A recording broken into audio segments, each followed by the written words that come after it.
Stresses in life are a normal day-to-day phenomena in everybody's life, and one should know how to deal with these stressful conditions in a normal way in which the person's functionality is not affected. If a person is responding to the everyday stresses of life in a different way, that is again affecting his functionality, and his everyday life is affected due to these stress reactions that he takes. Then we need an intervention, then we need a management guideline for such people. Now, these stresses can range from the normal stresses in a person's life, as well as it can range in severity to some traumatologies that the person is going through. So again, as any psychiatric condition, a complete history taking is very important whenever we are dealing with such people who respond or react to these stressful conditions in any pathological way. Sometimes the stresses are underestimated, and the child or even usually these stressful reactions are seen in the children or in the adolescent age group. So a complete history is again very important. The doctor-patient rapport that we usually talk about when we talk about the history taking in the psychiatric evaluations is again very important over here. The doctor should have a rapport with the patient, and he should give a complete detail about his life count, about his day-to-day activities as well. Only then the psychiatrist can evaluate whether these reactions range within the normal evaluations or not, or are they the abnormal reactions to the normal everyday stressful reactions. So this is what we're going to talk about in this section, and how are we going to deal with such acute stress reactions that the person is suffering from. And then the management guidelines will also be discussed over here in this section. Now, there are a lot of risk factors that we have to determine whenever we're talking about the stress reactions that are occurring in a particular person.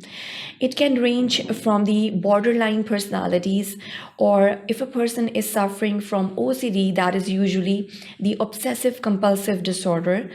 Now, all of these personality disorders can make the person prone to these acute stress reactions that he usually suffer from. So we're going to dig this out through the history taking. Obviously, a complete history has to be taken about the past of the person, about the childhood of the person is again of high significance over here. How his childhood had been. Had it been a happy childhood, or is it some kind of a stressful childhood that the person was subjected to? So this is again going to determine how he's going to react in these stressful situations. The symptomatology is usually similar to a normal panic attack or the normal panic disorders that is usually seen. The tremors, the sweating phenomena is usually seen in these individuals, and the heart rate usually increases. There is a fidgeting phenomena usually observed in such situations. So we'll be discussing the whole symptomatology criteria that is usually found in these acute stress reactions. Then we move on to the management guidelines. Obviously, the management starts on right from the point when the patient walks in to your clinic and he gives you a history of an acute reaction that usually occurs in the stressful situations that are surrounding him. Then you're going to give him time, you're going to give him some open-ended questions, and then he's going to answer those questions, and you're going to get the details regarding his acute stress reaction, whether it needs any intervention, whether a CBT can one of the treatment guidelines that we can refer to, and if counseling is not working out, we'll move on to the pharmacotherapies that are usually available for such acute stress reactions in such conditions. Now, the acute stress reactions, when we talk about them, they're basically the transient disorders. So, the word transient is again very important over here. They are not long term. Acute means obviously they're not of the chronic type. The person will only suffer through these stress reactions whenever there is a stressful condition in his life. And then these individuals develop these transient disorders without any apparent mental disorder in response to the exceptional physical and mental stress. So usually this acute stress reaction is a result of the physical as well as the mental stress that the person is going through. So you will definitely find a cause in his history, what is basically causing this stress reaction. Now, whether it is pathological or whether it is a normal stress reaction is again very important. You have to basically draw the boundary lines between being a pathological condition and being a normal stressful reaction. That is the catch over here. Whenever we are treating these psychiatric patients, you have to draw a borderline between the pathologies as well as the normalities. Even a usual person would respond to the physical and the mental stress in a particular way. But the catch over here is that he won't need any medical intervention. He won't need any kind of counseling. He won't be in need of any kind of pharmacotherapies as well. So that is what we're going to focus on over here. Now, the important factors that we usually have to consider in these stress reactions are the vulnerability to the stress. This is again very important. This will be defined by the personality traits that a person has. If he's having those obsessions, those compulsions, then he's going to be more vulnerable to these stress reactions. Even a normal physical or mental activity would result in these acute stress reactions in these individuals, because they would want a height of perfection in everything they do. In their physical activities, if they are mentally thinking out something, they're going to reach that state of perfection. And that is basically going to categorize, that is how you're going to categorize people into different personality groups or into different personality traits. So the ability to cope is again very important. And again, when we're talking about these stress reactions, it's basically the personality that the person has. This is basically the severity of the acute stress reactions is again very important. As I was already emphasizing upon this fact that we have basically different types of personality. How do we normally even categorize people in type A, type B, and type C personalities? So if a person is type A, he is a perfectionist. He has those kind of borderline obsessions and compulsive disorders. So these borderline obsessions and compulsions are going to be there in the type A personalities. Although he's a normal person, it's a normal personality, but still he's going to have those obsessions, those compulsions, and they are more prone, these type A personalities are more prone to these acute stress reactions, in which the person is more vulnerable to stress. He's not going to cope with these stressful conditions in quite a functional way, and then the severity is quite at a borderline level.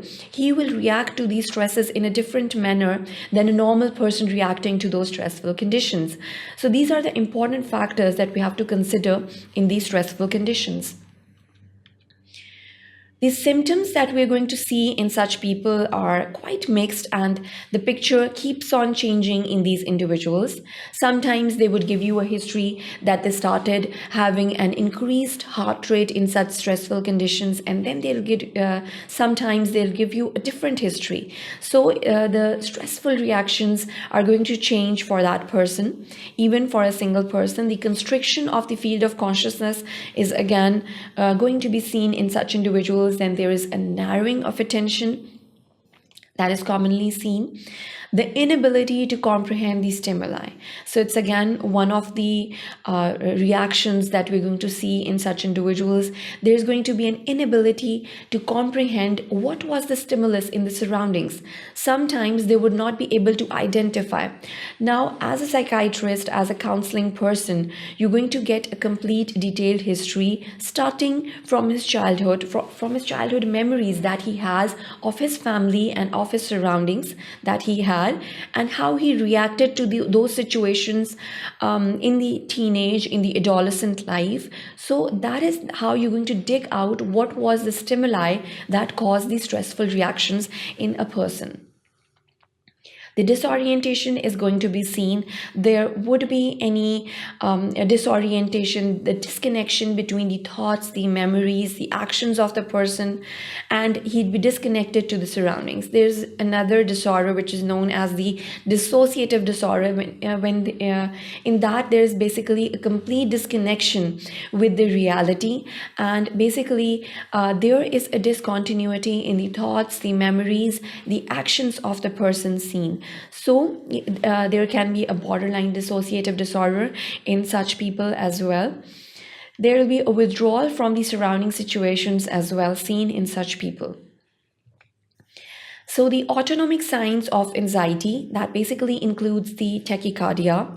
The person will give you a history of sweating and flushing. Are they commonly present? So all of these signs in which obviously you can even call them the adrenergic rush that is usually seen in such individuals. There will be tachycardia, there will be state of emergency seen in such individuals involving the sweating and the flushing phenomena as well.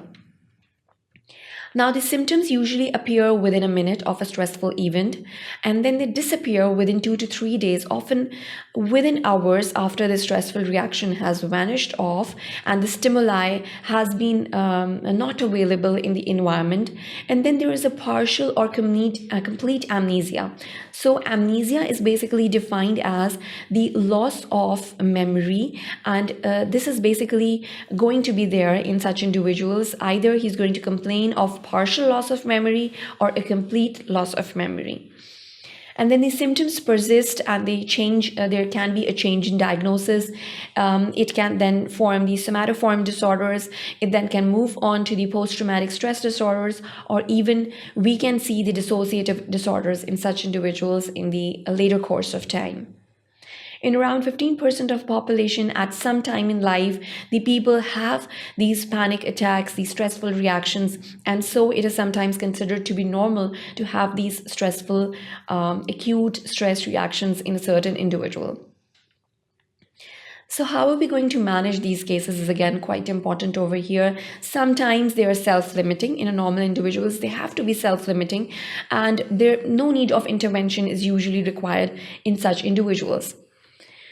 Simple explanation or simple support and simple counseling therapy sometimes is needed. That is obviously sometimes there is quite a supportive system in a lot of societies, and so there won't be any need to go to counseling or to go to the CBTs, that is the counseling behavioral therapies. Now, the brief CBTs are sometimes required if the supportive system is not available in a lot of individuals. And then the post-traumatic counseling. After the main trauma has occurred, the post-traumatic counseling sometimes prove to be quite fruitful in these situations when a person is suffering from the acute stressful reactions.